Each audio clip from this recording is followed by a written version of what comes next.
Jom tempat Ena kunyah kali ni di Tenpot dalam Aeon Nilai Negeri Sembilan. 2 orang.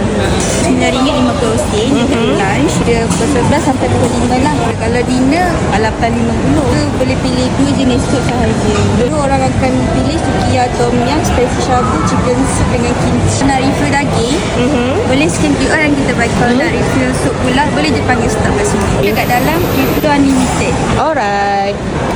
Ya, semua yang kau nampak dekat sini all you can eat sampai malam. Ada pelbagai jenis sayur, yang hijau, yang kuning, yang merah, cendawan, pilihan berbola-berbola, seafood bercengkerang, sotong, pilihan mi kering pun ada. Yang belah sini pula goreng-gorengan macam ayam goreng Koreani, mantau, kentang, nugget. Malah yang Ena tak pernah jumpa kat buffet tempat lain pun ada, macam coklat fountain dan churros. Pelbagai jenis kek potong pun ada, muffin pun ada, makanan ready to eat yang menarik pun ada ni ha. Senang cerita tak klise lah. Bahagian nak buat dipping sauce ni pun ada banyak bahan dan jenis tau. So terpulang lah kau nak buat dipping ala-ala apa sekalipun. Apapun ambil sikit-sikit dulu, jangan membazir, okey? Okey, untuk kuah sup Ena pilih spicy shabu dan sukiyaki. Serius dua-dua sup ni memang sedap, tak over manis or over rempah. Dan cara Ena nak lagi sedap kan? Tuang dulu segala seafood yang ada. So air seafood tu akan meresap dalam sup. Yang daging-dagingan ni pun kau boleh refill sampai maram juga tau. Nak grill macam ni pun sedap, nak celup-celup pun apatah lagi. Kalau kau perasan daging-dagingan ni semua tak ada perapan tau. So manis daging tu masih berasa. Apapun bagi Ena buffet kat Tenpot ni sangat-sangatlah berbaloi dengan harga. Pilihan makanan pun sangat-sangatlah banyak. Tempat pun selesa. So, bagi peminat steamboat dan grill macam Ena,